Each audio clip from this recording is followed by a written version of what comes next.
Coming up, we're going to talk about a great thread on the DVC forums at disboards.com about predicting availability at the DVC resorts with the thread's founder, Skier Pete. Coming up next on this episode of the DVC Show. The DVC Show is brought to you by DVCstore.com. You can save thousands of dollars by purchasing your DVC contract with DVCstore.com. Let their resale experts help welcome you home. And by disboards.com. If you want to learn everything you'll ever need to know about Disney Vacation Club, visit the DVC forums on disboards.com and join in the conversation. Hello, everyone, and welcome to the show, coming to you from the Bob Varley Studio in Orlando, Florida. I'm your host, Pete Werner, joined at the table this week by my good friends, Miss Jackie Gailey. Hi, everybody. From DVC Store, Mr. Jerry Saito. Hello. Also from the DVC Store, Miss Jamie Carr. Hello. And from disboards.com, Skier Pete, Mr. Pete Chidley. How are you, Pete? Hey, thanks for having me. And back on the switch, let's not forget him this time, Hey, guys. a soon-to-be DVC member. Yep, calling today. Calling today. Got to him. You did. You definitely did. Being around you and hearing all about it, I'm ready. I'm ready to get it. Yeah, well, my work here is done. I can save you some money if you'd like. I'd appreciate that. And his name is Jamie when you call. Oh, yeah. Okay, so during my, especially in the beginning when I was first thinking about buying, and I've mentioned I've spent a lot of time on the boards, disboards.com, mainly because I own them. And I was going through our DVC forums and seeing the amazing information. I've really taken a new appreciation for these boards. I've talked about it before, and really the thread that started that for me, that really started changing, like just not changing my view, but just really making me pay a lot more attention to these boards, was this one, Predicted DVC Booking Patterns. And it was started by Mr. Shidley, also known as Skier Pete, on the boards. And what got me, not just the information here, but the amount of work that went in to this thread. And calling it a thread is almost demeaning. What Pete has done here is taken a look and tracked the booking patterns for pretty much all of the Walt Disney World DVC properties, and has figured out what made predictions about where you're going to find availability at different times of the year. And there'll be a link right down below this in the show, in our description, and of course on our show notes page, disunplugged.com. You have to check this out. But Pete, talk to me about this. Sure.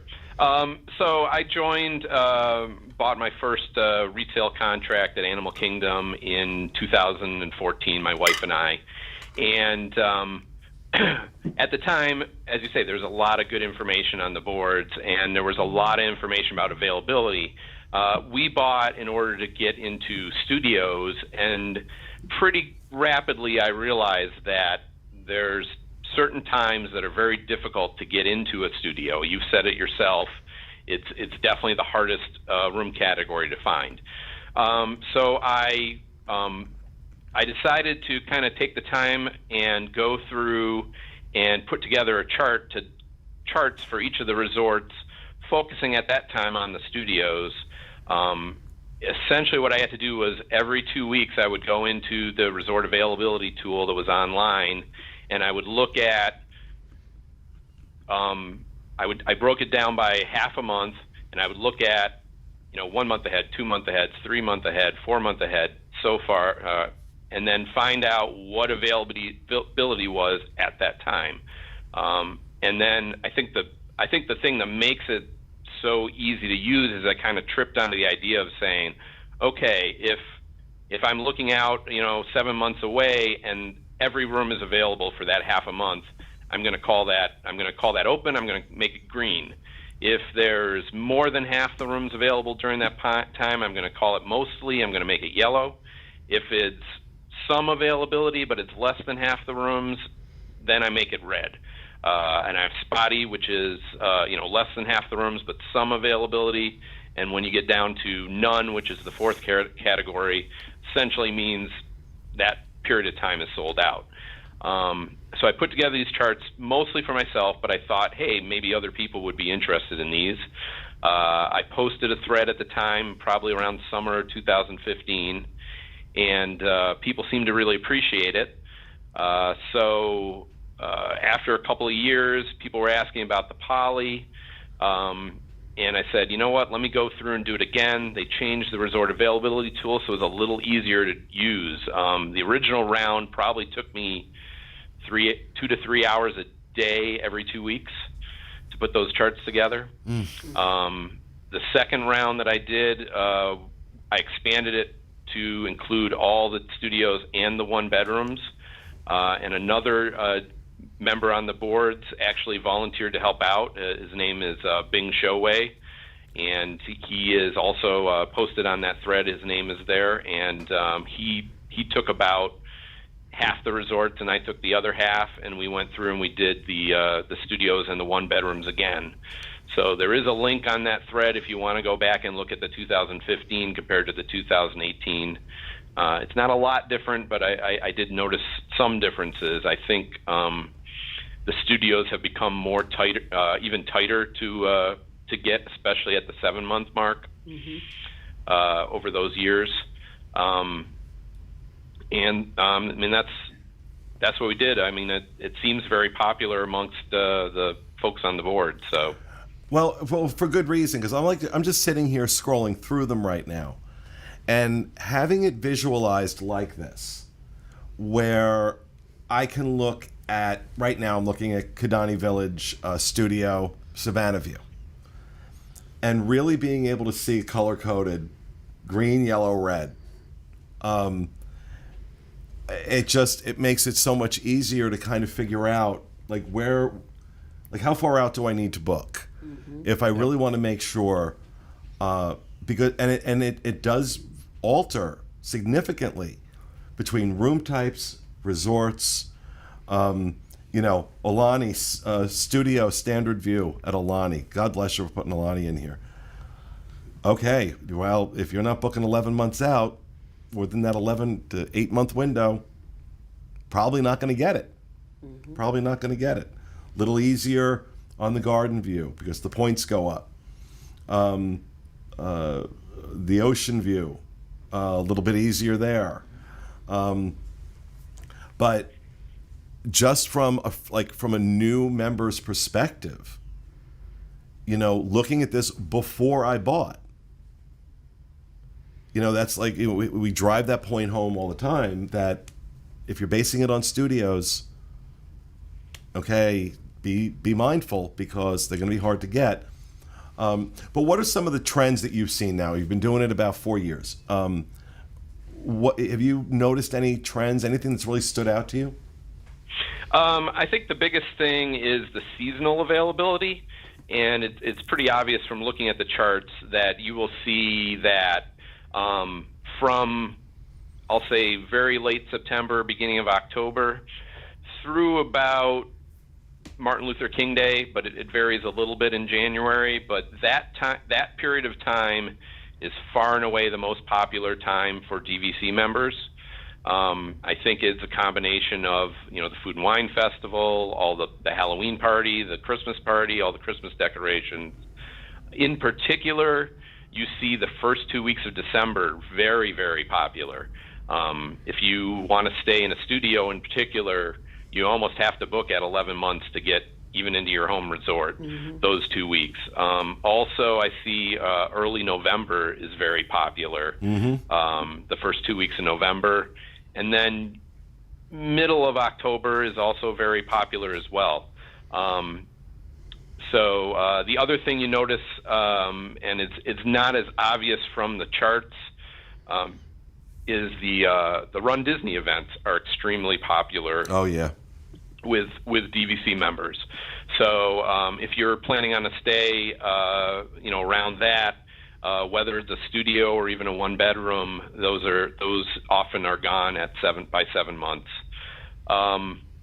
The other thing you see from those charts are the popularity of the resorts, right? You can see very readily that the beach club is, especially with those resorts that everybody wants to get into at 7 months. If you look at the beach club, I don't care if you're looking at the studios or the one bedrooms, they're frequently, for much of the year until you get into the fall, you see availability at 8 months. But as soon as you hit that 7 month mark, those rooms are gone. Yeah, that's Grand Floridian is like that too. Yep, the Grand Floridian, the Grand Californian, the more popular resorts also happen to be the smaller resorts, right? Yeah. I do think it's funny, and a lot of times you see the studios are much more popular than the one bedrooms. We're currently working on 2-bedroom charts. Bing Showway and myself, and those will be out in about 3-4 months. But 2 bedrooms are actually very similar to 1 bedrooms. They're probably slightly more popular than the 1 bedrooms, but the studios, again, you clearly see the difference. It's not that it's impossible to get a studio at 7 months, but they definitely fill up much faster than the 1 bedrooms. See, and I think this is. I'm sorry. I think this is a great resource for anybody, especially if you're thinking about buying a resale contract, especially where you have full choice of all the resorts that are out there right now. So like when you're deciding where should I buy, they say buy where you want to stay. Well, take a look at this. Take a look, look at what that availability is for the type of rooms that you're going to be considering, because it just cracks me up. We talked about the studios in Jumbo House, the value studios. Well, even at 11 months, you have mostly Yep. available, not even open. I mean, Nope, they go very fast, and that's the fourth thing I wanted to mention was low point categories. Or you want to switch to? Sorry. What happened? No, Corey was like leaving the camera on me. He was paying attention to Oh, something. okay. I think he was listening. He was very intently listening to you and not realizing he hadn't switched over. It's okay. I was watching the one box. But the low point room categories, a lot of times low point room categories are also not a lot of rooms. So, I mean, the value rooms you just mentioned, there are only, if I got it right, 10 lock-offs and 8 studios. So there's 18 studios and potentially 10 one-bedrooms. Those are very, very popular. You can see it from the charts. The concierge rooms at Animal Kingdom, you're almost never going to see. I didn't even do that chart because those are basically gone the second they're open. But also Boardwalk has a standard view room. Bay Lake Tower you were mentioning earlier about also has a standard view room. Those are very popular with members because it costs them less points, so they can stay longer.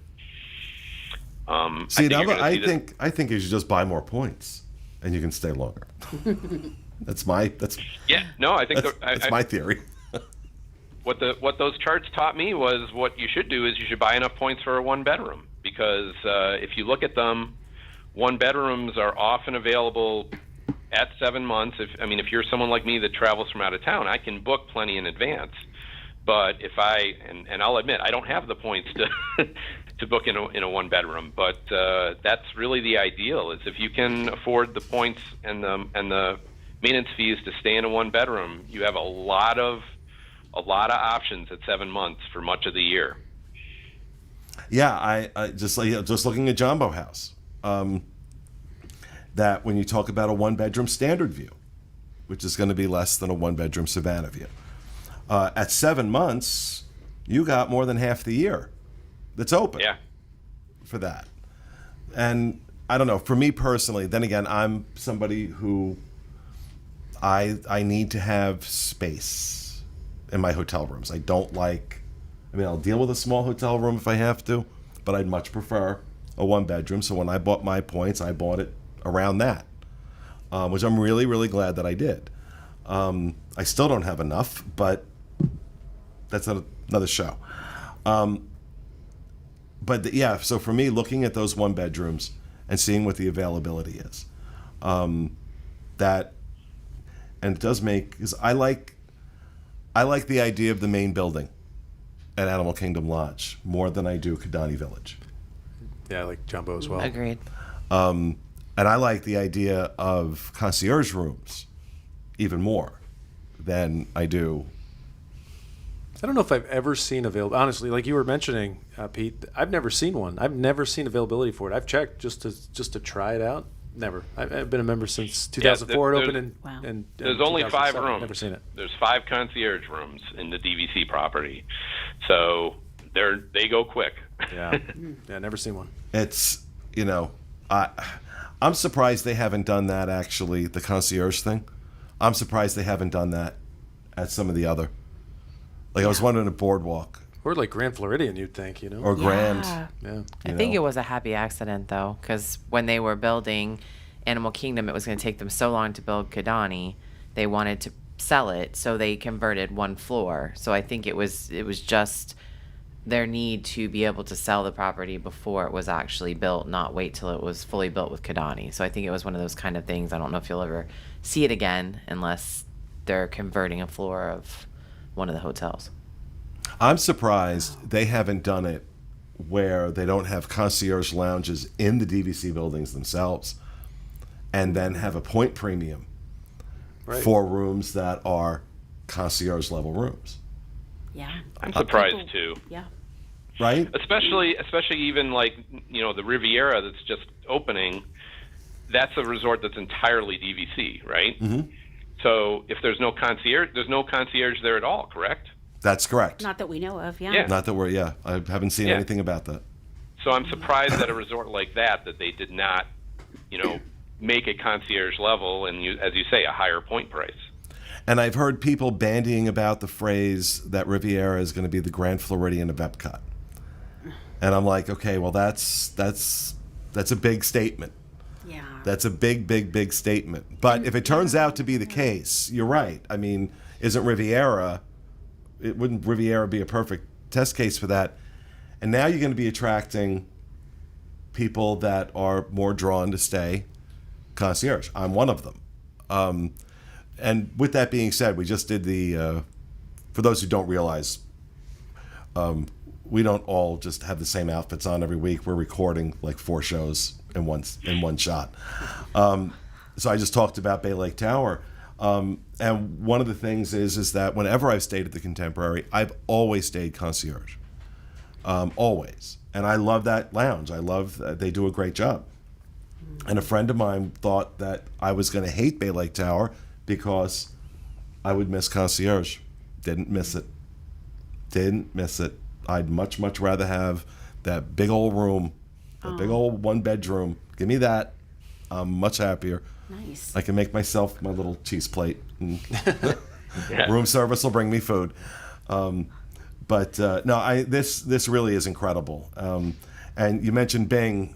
Bing's actually getting me into Moonlight Magic at Epcot next week. So I got a chance to spend some time with him. Say hi to him for me. I will not. But again, incredible job on this. I encourage everybody to head over to the boards. We'll have a link, like I said, in the description of this video, as well as on our show notes page, disunplug.com. Head over to is this on the member services board, or which board is this on? Here, member services, DVC member services forum is where this thread is located. But absolutely check it out. Fantastic job, Pete, and thank you for joining us for these shows as well. We really enjoyed having you. Oh, thank you very much for inviting me. We'll definitely have to have you. I like to have the chance to help people out. Is that part of posting that was on the boards was thinking that this was something that other people could use, not just myself, and it seems like it's a hit. So Yeah, absolutely. happy. All right. Well, thanks, everybody. Thank you for joining us. We hope you enjoyed it. That will do it for this episode. We will see you again next week with another edition of the DVC Show. Have a great week, folks.